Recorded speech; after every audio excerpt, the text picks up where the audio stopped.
원래 가슴이 없어야 되는데 남자한테 생기면 여유증이라고 해요. 이렇게 잡았을 때 이제 물렁물렁 삶아 있으면 괜찮은 거고, 이 몽우리가 이렇게 만져진다, 이건 뭐 여자 가슴이죠, 이 여유증.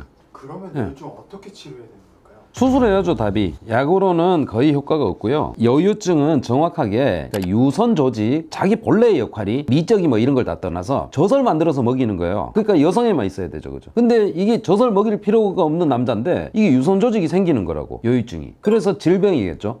근데 그러면 이 여유증이 그러면 뚱뚱한 사람만 생기냐? 아니, 그렇지 않죠. 마른 사람이고 뚱뚱한 사람이고, 제가 수술한 환자의 BMI가 26인가 그래요, 평균이. 그럼 마른 사람이 더 생긴단 말이죠. 그리고 살만 찌는 거는 여유증이 아니에요. 그러니까 그거는 전체 뚱뚱하면 얼굴에도 살이 찔 거고 가슴에도 살이 찔 거고, 그죠? 그러니까 여유증이란 거는 그래서 운동으로 해결이 안 된다 이거야. 유선 조직을 제거해 줘야 되는, 생긴 거 뭐 어떡하겠어. 제거를 하는 게 치료겠죠, 그죠? 원래 없어야 되니까.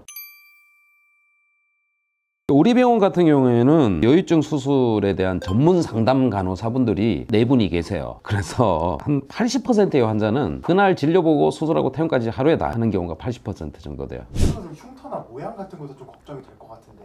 여유증 수술은 절개가 거의 딱 한 가지 방법이에요. 유륜, 색깔이 이게 젖꼭지 둘레에 고기를 보통 한 2cm 내외로 절개를 해요. 그래 흉이 제일 적거든요. 그래서 사실 흉터가 켈로이드만 아니면 심한 게 나는 경우는 거의 드물어요. 모양이 지금 수술하고 많이 좋아진 게 지방 흡입이라는 방법이 동반됐단 말이죠. 그건 과거에 없던. 유선 조직이 생기면 이 안에도 지방이 끼지만 이 둘러싸고 있는 요 지방이 층이 같이 생겨요. 그러면 크게 두 가지 층이라고 하면 요놈이 핵심이긴 하지만 그 위에 있는 생긴 지방도 없애야 된다고. 이거를 잘라내면 모양이 안 좋아질 수 있겠죠, 그죠? 피도 많이 나고. 이걸 흡입으로 해버린다니까, 전부 다 지방 흡입으로. 그래서 모양이 훨씬 더 좋죠. 원래 가슴대로 돌아가는.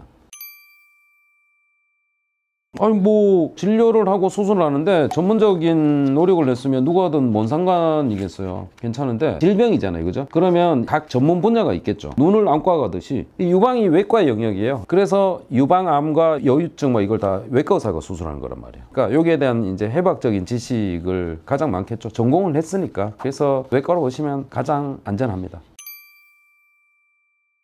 일단 경험이 많고 수술을 받는 환경이 안전한지가 정말 중요합니다, 여러분. 마취과 의사도 당연히 있어야 되고요. 그 수술실의 레벨이 어느 정도인지 당연히 중요하고, 그 다음에 뭐 거기서 뭐 연구하는 능력이 있다거나 그러면 레벨이 달라지는 거죠. 근데 뭐 홈페이지에 보면 이놈이나 저놈이나 전부 연구하는 병원 해놨는데 뭐 논문 한 편 없는데 뭔 연구가 되겠습니까, 이게? 그 논문이 있어야 연구가 된 거예요, 연구 실적이. 그러면 그게 논문을 쓴다고 꼭 좋은 게 아니라 여러 저널들을 찾아서 합병증을 다 공부를 한단 말이야. 그럼 당연히 줄이는 거겠죠, 그죠? 그래서 수술의 경험, 그 다음에 의료기관의 안전, 좀 더 높은 레벨을 원한다 그러면 그런 의료기관의 연구 능력, 이런 것들이 갖춰지는 병원이 제일 안전한 병원이겠죠. 여유증이 암과 같은 그런 질병은 아니죠, 생명을 위험하는. 하지만 정신적인 스트레스도 요즘 세상에서는 굉장히 큰 고민거리가 되는 거란 말이에요. 그래서 이거 맨날 집에서 머리 싸매고 고민해봐야 안 없어집니다. 온갖 유튜브 보고 뭐 여유증 없애는 뭐 약 뭐 이런 다 의미 없고요. 그냥 경험 많고 안전한 병원에 가서 상담 받아보시는 게 제일 해결책이라고 58,000% 말씀드리겠습니다.